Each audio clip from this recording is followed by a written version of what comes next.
So today is November 28th, 2016. I was diagnosed about a month ago with Cushing's disease, which is a pituitary tumor on the pituitary gland at the base of the brain.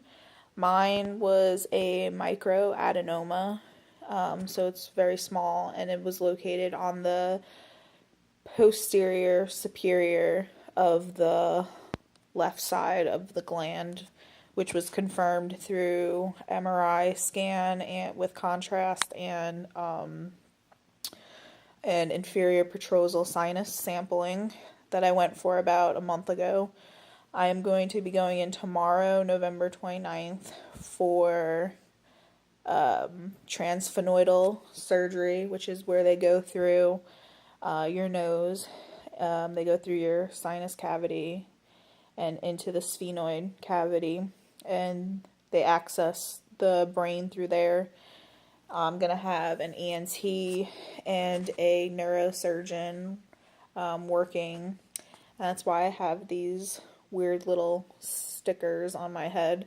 I actually went in tonight for the MRI with contrast, and this is basically, there's also some behind my ear. I don't know if you could see it, but I have some behind my ear, and that's what's going to help the surgeon tomorrow navigate to see exactly where he needs to take out tissue.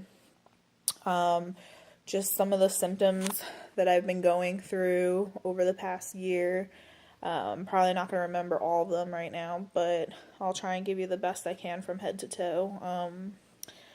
Physically, probably the most noticeable would be weight gain. I've gained probably about 80 pounds within a year. Most of it is in the abdominal region.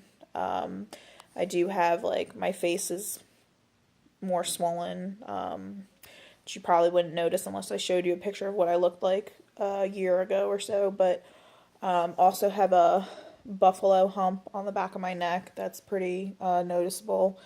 That's also a fatty deposit. I have hair thinning, which luckily I have really thick hair to begin with, but have had a lot of loss of hair, hirsutism, which, if you don't know what that is, it's hair growth on face and other body parts, but I've had that. Basically fog brain, or what's it called, pregnancy brain, where sometimes I just lose focus or it's hard for me to concentrate. I have that sometimes. I've had acne, adult acne from the stress, because basically your cortisol levels are really high, so all of this is due to the high cortisol levels. I've had thin skin, so I bruise easily. If I get a bruise or a cut, also it takes me 2 to 3 times longer for it to heal. So that's that. I have stretch marks on a lot, chest, love handles, thighs, stomach. I do have the noticeable striae across the abdomen. That's a common symptom of Cushing's disease. I have muscle weakness. I notice my bones are more fragile if I stay put and move around. I hear my bones cracking a lot more. But muscle weakness, definitely, for sure. If I'm up and at my job, I'm an aide, a nurse aide, so by the time I get home from my shift, I'm pretty much, once I lay in bed, I'm pretty much almost to the point where I'm crippled and can't get out of bed, but my whole body will just tense up. I also get really bad migraines quite frequently. I get neck pains from the hump on my back.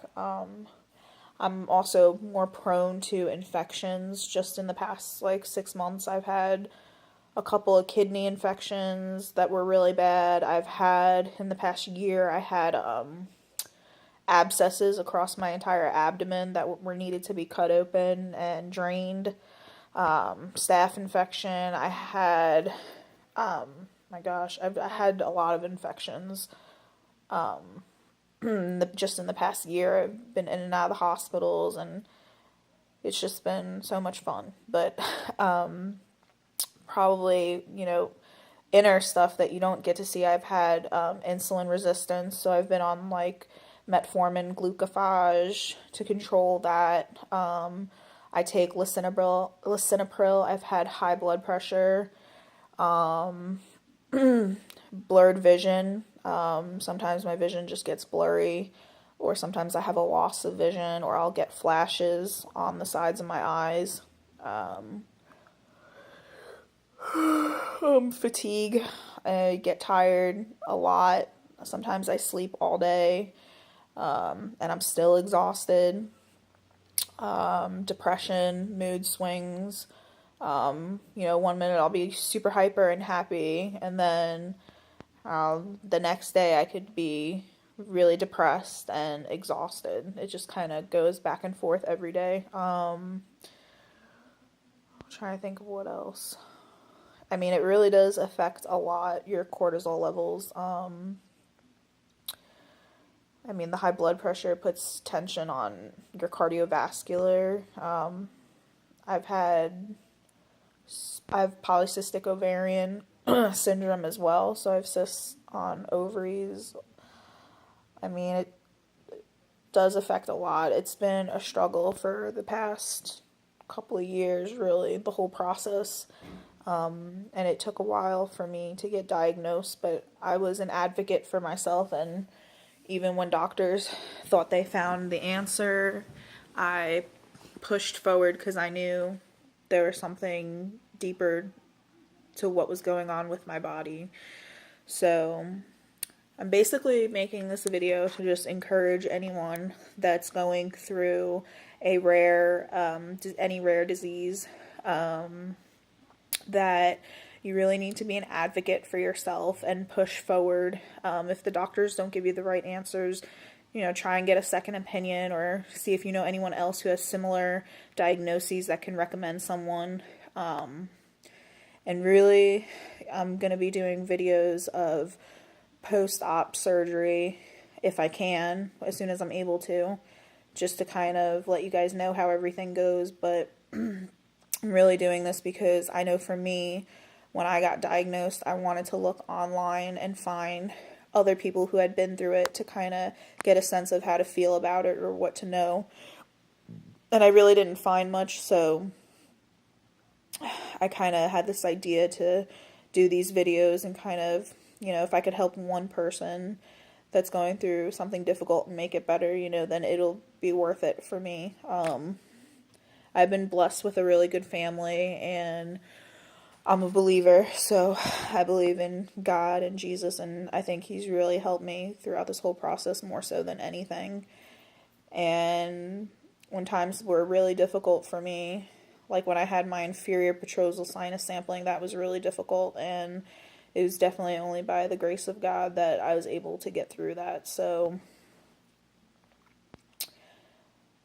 basically, yeah, so I go into surgery tomorrow morning early. I'm going to Lexington Hospital. It's actually a really good, well-recommended neurosurgeon who's going to be working on me along with a ENT. So I'm nervous, but at the same time, I'm kind of excited to kind of get through this and start seeing a difference in my body, because it's very difficult to not have control over, just basic functions of your body. And the whole thing's really just been overwhelming. So I'm excited to finally have some hope that hopefully he will have a successful surgery and I can start seeing results and getting back to where I was just even, a year ago. But I will definitely keep you all posted, and hopefully if you have any questions, you can comment below and I will be able to respond. But otherwise, I will see you guys in a couple of days after post-op. And hopefully this video has been a little insightful to Cushing's disease.